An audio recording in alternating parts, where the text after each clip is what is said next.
নমস্কার বন্ধুরা, ডালে ঝোলে অম্বলে আপনাদের সবাইকে স্বাগত জানাই। তো আজকে আমি বানাচ্ছি ধাবা স্টাইলে পালক পনির।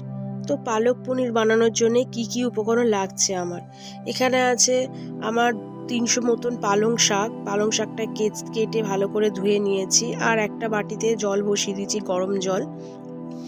তার মধ্যে দিয়ে দেবো আমি 1 চামচ চিনি। এবার আমি পালং শাকটাও দিয়ে দিলাম সেদ্ধ হওয়ার জন্য 2 মিনিটের জন্য। এবার ছান্তা দিয়ে ভালো করে নেড়ে চেড়ে দিলাম। তো পালং শাকটা আমার সেদ্ধ হয়ে গেছে। এবারে আমি আর একটা বাটিতে ঠান্ডা জল নিয়ে নিয়েছি। বাটির জলটার মধ্যে নিয়ে নিয়েছি কিছুটা বরফ, যাতে পালং শাকটার কালারটা যাতে না চেঞ্জ হয়, যাতে সবুজ থাকে কালারটা, তার জন্য আমি ঠান্ডা জল নিয়ে নিয়েছি আর কিছুটা বরফ নিয়ে নিয়েছি। এবারে আমি মিক্সির বাটি নিয়ে নিয়েছি। এবারে পালং শাকটা ছেঁকে মিক্সির বাটির মধ্যে দিয়ে দিলাম। দিয়ে দিলাম কিছুটা ধনেপাতা, 2টো কাঁচা লঙ্কা। এবারে এটাকে আমি পেস্ট করে নেবো ভালো করে। তো পেস্ট আমার হয়ে গেছে। এখানে আছে কিছুটা কাজু বাদাম, কারণ আমি এটাকে বাটবো। আর আছে আমার 300 গ্রাম পনির।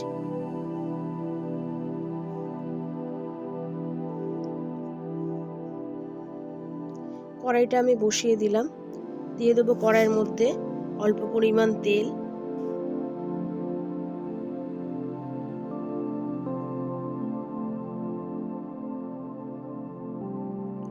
তো তেলটা আমার গরম হয়ে গেছে। এবারে আমি পনিরগুলো ভাজার জন্য দিয়ে দেবো।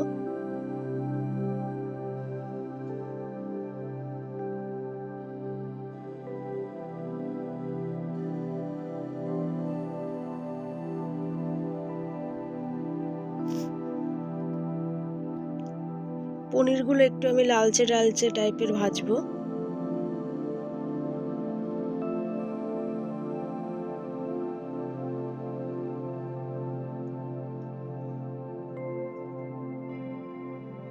আর একবার একটু নেড়ে দিলাম। তো পনিরগুলো আমার অনেকটা ভাজা হয়ে গেছে। এবারে আমি পনিরগুলো সব তুলে নেব।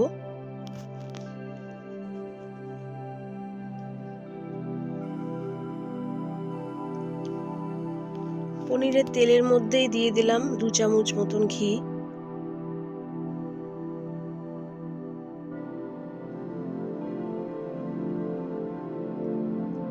হাফ কাপ সাদা তেল, কারণ ঘি আর সাদা তেলটা আমি মিশিয়ে করছি, টেস্টটা খুব ভালো হবে তার জন্য। এখানে আছে 2টো তেজপাতা, আর আছে 2টো লং, 2টো দারচিনি আর 2টো এলাচ দিয়ে দিলাম। এবারে এই ফোড়নগুলো ভালো করে আমি একটু নেড়ে চেড়ে নেবো, কারণ যাতে একটা মিষ্টি গন্ধ বেরোয় তার জন্যে।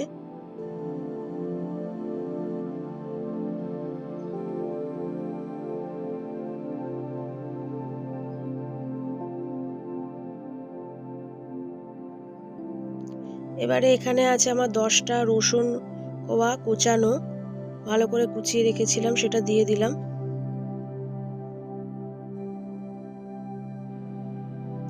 দুটো কাঁচা লঙ্কা কোচানো। ভালো করে আমি এটাকে লাল লাল করে ভেজে নেব। এখানে আছে বড় সাইজ 2টো পেঁয়াজ কুচি।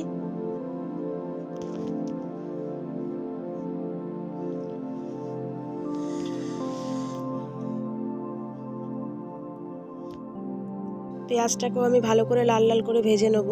এবারে 1 চামচ আদা দিয়ে দিলাম।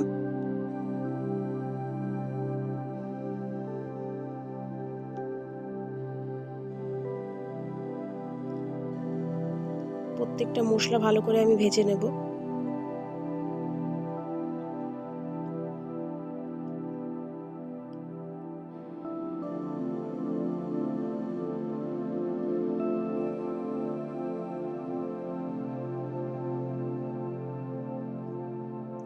তো পেঁয়াজগুলো লাল লাল করে ভাজা হয়ে গেছে। এবার একটা বড় সাইজের টমেটো কুচি দিয়ে দেবো। দিয়ে দিলাম একটা বড় সাইজের টমেটো কুচি।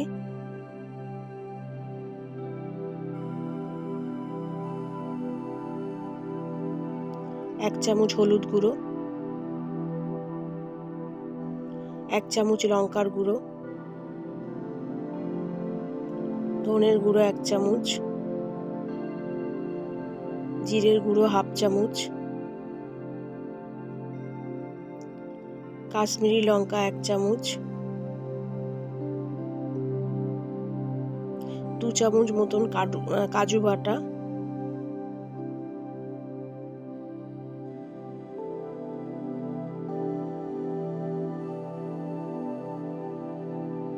তো মশলাটাকে ভালো করে নেড়ে চেড়ে নিলাম।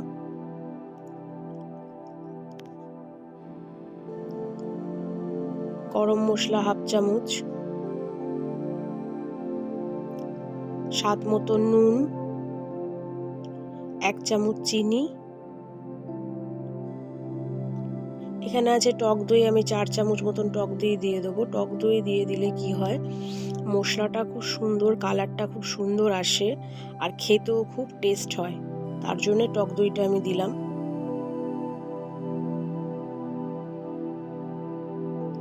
ভালো করে নেড়ে চেড়ে নেবো।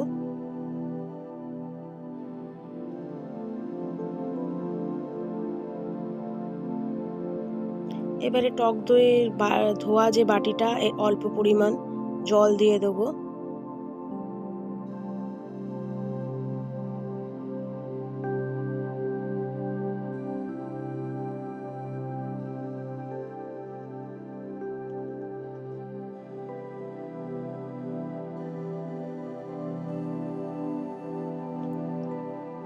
দিয়ে দেবো 2 চামচ মতন কাসুরি মেথি,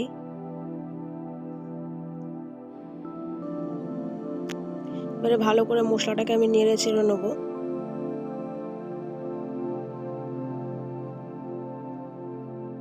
দিয়ে দেবো একটু ঢাকা 5 মিনিটের মতন। তো ঢাকনাটা খুলে আমি দেখে নেবো এবারে। তো মশলাটা আমার অনেকটা হয়ে এসছে, আর একটু নেড়ে ছেড়ে দিলাম।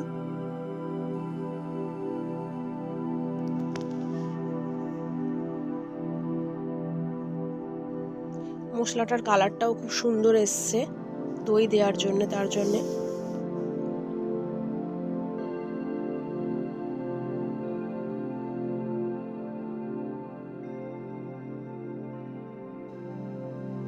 ভালো করে নেড়ে ছেড়ে নিলাম। এবারে আমি দিয়ে দেবো পালং শাক পেস্টটা, যে পেস্টটা ছিল পালং শাক পেস্টটা আমি দিয়ে দিলাম।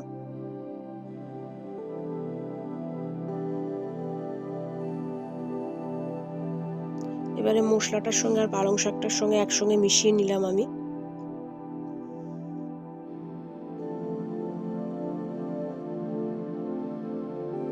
দেখুন কালারটা কতটা সুন্দর এসছে।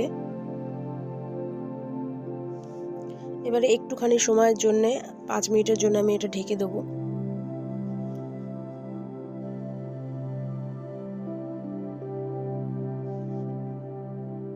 তো 5 মিনিট আমার হয়ে গেছে, আমি ঢাকনাটা খুলে দেখে নেব। তো আমার পালং শাকটা অনেকটা হয়ে গেছে, আমি আর একটু নেড়ে ছেড়ে দিলাম পালং শাকটা। এবারে আমি পনিরগুলো সব একটা একটা করে দিয়ে দেবো।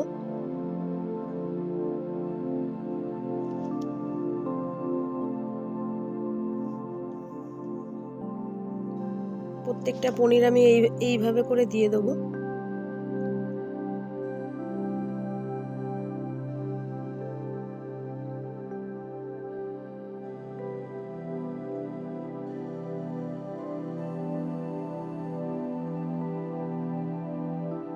একটু নেড়ে ছেড়ে দিলাম।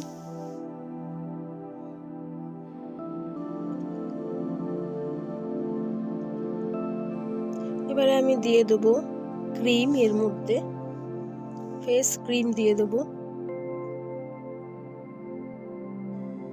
3 চামচ মতন।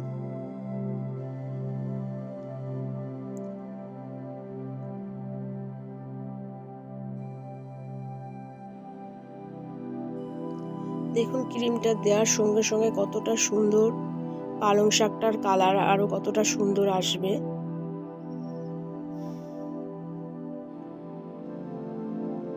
খুব সুন্দর কালার এসছে ক্রিমটা দেওয়ার সাথে সাথে।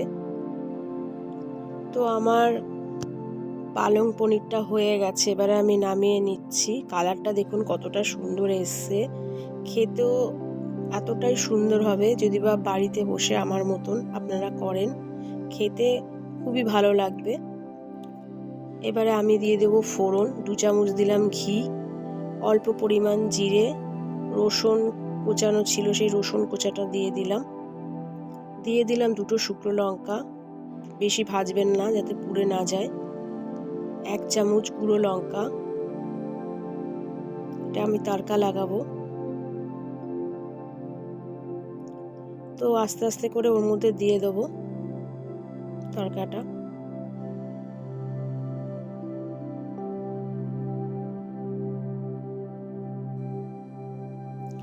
তো বন্ধুরা, আমার পালং পনির হয়ে গেছে। আমার রেসিপিটা যদি বা আপনাদের ভালো লেগে থাকে, লাইক, শেয়ার, সাবস্ক্রাইব করতে ভুলবেন না।